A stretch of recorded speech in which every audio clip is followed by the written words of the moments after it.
Hi there, my name's Tom, and I didn't want to be making another video this week because I've been really busy, and then we got COVID come into the house, and that's just not fun.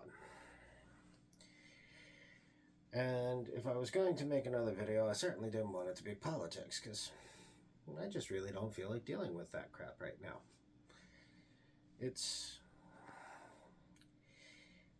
It can very easily turn into a negative downward spiral. And if you focus all of your time on it, and some other factors come into play, suddenly you start making bad choices. Well, seems somebody made a bad choice today. Details are limited, but it appears that down in Florida, a Secret Service agent spotted a barrel of the long, thin, dark metal variety sticking out of a bush. And there's confirmation of shots fired and that the Secret Service fired on said bush. Don't know if the individual in the bush got a shot off.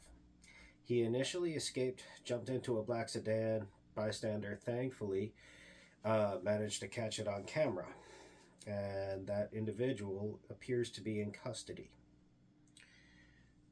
First time around, I said, as details emerged, I suspected the kid involved had more in common with John Hinckley Jr. than John Wilkes Booth. What I'm saying is, the first time around, I didn't see a real political motivation there. That was a kid basically going Columbine. It's almost certain that the individual in this effort is also mentally ill. I have no idea if they have a political motivation or not, and we will find out. I said I'm absolutely certain that the first time around was not a hoax. I'm willing to bet this one is not either. I could speculate on motivations, plans, security, what should have been done but wasn't, this, that, and the other, but in my mind, an ounce of prevention is worth a pound of cure. What that means is, well, we can reduce these incidents because the ones involving the former president do not exist in a vacuum.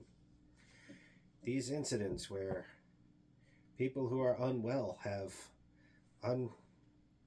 unhindered access to firearms, but they don't have unhindered access to medical care.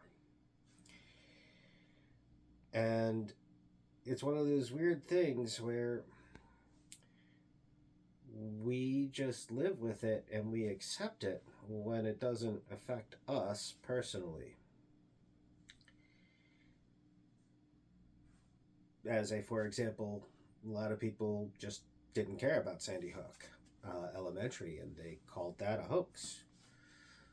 They don't care about certain, nightclubs for LGBTQIA people because, well, I'm not one of them. And it's like, well, you know what? It's spreading. And we look down upon and we make fun of people for accessing mental health care, which is a real problem. Worse, we have a completely unregulated and not at all free market for healthcare that rations your access to healthcare, not based upon what's available, but based upon profit margins of the super wealthy and shareholders. And we seem to want to do everything we can to avoid putting restrictions in place when it comes to keeping firearms out of the hands of people who shouldn't have them. For example, uh, people with certain problems. Um, maybe they're into nose beers, or maybe they're just into regular beer, but way too much of it, or too frequently.